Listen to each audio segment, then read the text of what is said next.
Assalamualaikum warahmatullahi wabarakatuh.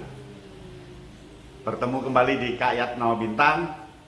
Kali ini saya akan memberikan tips praktis menulis opini, menulis artikel di surat kabar, supaya Anda nanti menulis bisa dimuat di surat kabar.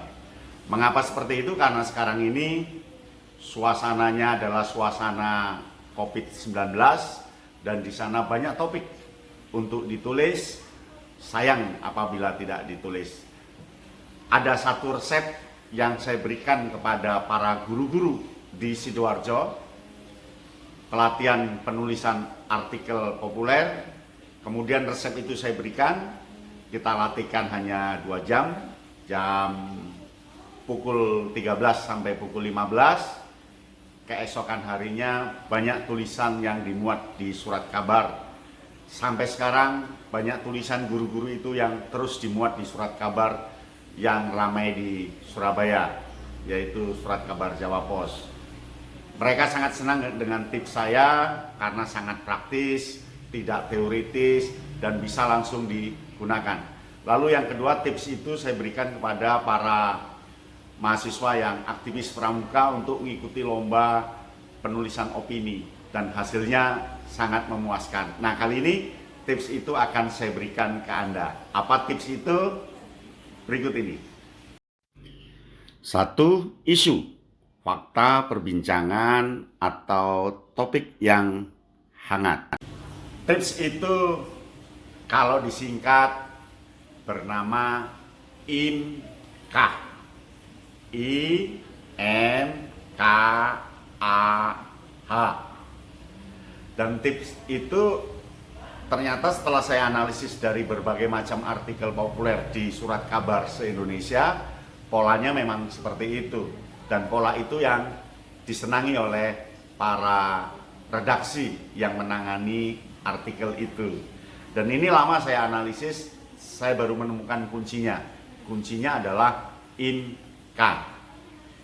I itu adalah isu atau masalah yang sedang berkembang atau topik yang sedang berkembang baru-baru ini atau selama ini. Contohnya isu tentang COVID-19, isu tentang para dokter banyak yang terjangkit COVID-19, isu tentang kekuatan ekonomi yang jatuh apabila lockdown terus-menerus. Isu-isu yang menarik itu menjadi bahasan di paragraf pertama. Kemudian yang kedua, berikut ini. 2. Masalah, yaitu problematika yang akan dijawab melalui alternatif jawaban. Yang kedua, M. M itu masalah. Masalahnya apa? Ditulis. Umpama kita akan mengangkat peran tenaga medis. Isunya adalah tenaga medis sangat berperan dalam penanganan COVID-19. Masalahnya apa?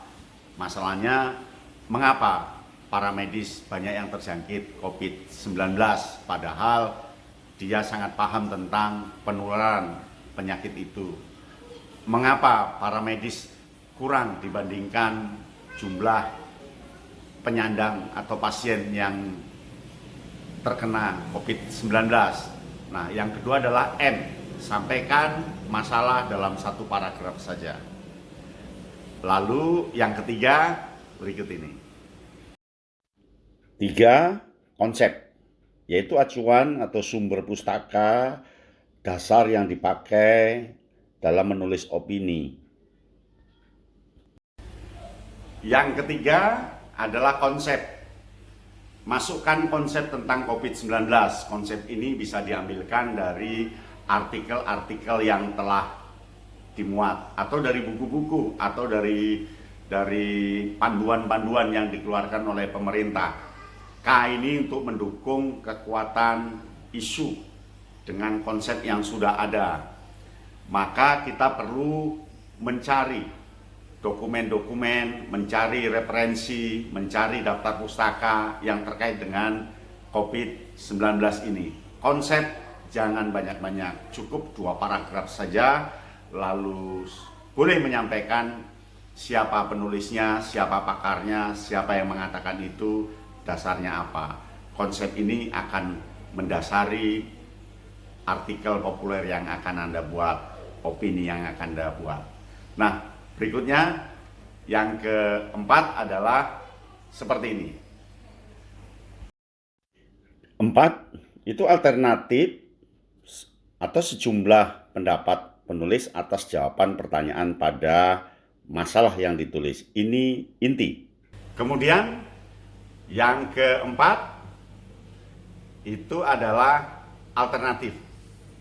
Alternatif inilah yang dipentingkan dalam artikel populer. Alternatif inilah yang dipentingkan dalam opini. Karena yang ditunggu-tunggu sebenarnya alternatif gagasan asli, original dari penulis. Nah, gagasan itu terletak di alternatif. Sehingga banyak artikel ilmiah, opini yang mencantumkan alternatif ini dengan kata-kata pertama, begini, begini, begini, kedua, begini, begini, begini, ketiga, begini, gini, keempat, begini, begini. Semakin kuat alternatif itu, semakin bagus artikel itu. Isu itu hanya untuk jalan masuk ke sebuah artikel. Masalah itu untuk fokus artikel itu membicarakan tentang apa. Konsep itu yang mendasari pikiran dari masalah itu. Nah, yang terpenting dalam sebuah artikel populer adalah alternatif atau saran-saran Anda. Alternatif 1 apa, kedua apa, ketiga apa. Nah, ketika Anda kuat di alternatif, itu sangat bagus. Banyak artikel ilmiah justru alternatifnya panjang. Dia bisa 10 paragraf, dia bisa 5 paragraf. Paling panjang itu adalah di alternatif. Karena alternatif ini kata kunci dari sebuah opini, dari sebuah artikel ilmiah. Semakin alternatifnya bagus, memberi saran, memberi pemecahan, memberi simpulan, dan mengajak orang untuk berpikir lebih, itu semakin bagus. Nah, yang terakhir berikut ini. 5 itu harapan atau dampak yang akan terjadi jika opini di alternatif itu dijalankan. Biasanya dia... Nah, yang kelima atau yang terakhir adalah harapan. Harapan ini biasanya paragraf yang diletakkan setelah alternatif selesai. Harapan itu isinya dampak yang akan terjadi jika alternatif itu dijalankan. Apa yang akan terselesaikan jika alternatif tadi dijalankan. Apa yang akan terjadi jika saran-saran atau alternatif yang dikemukakan di sebelumnya itu dijalankan. Kemudian formula apa kira-kira yang akan muncul dari alasan-alasan itu. Nah, harapan ini tidak usah panjang, cukup 2 paragraf atau 1 paragraf. Tetapi betul-betul memberikan saran, memberikan dampak, kira-kira apa yang terjadi jika tidak dilaksanakan, apa yang terjadi jika dilaksanakan. Begitu cara menulis artikel populer, opini, yang penting Anda berani mencoba. Selamat mencoba. Salam Kak Yatno Bintang.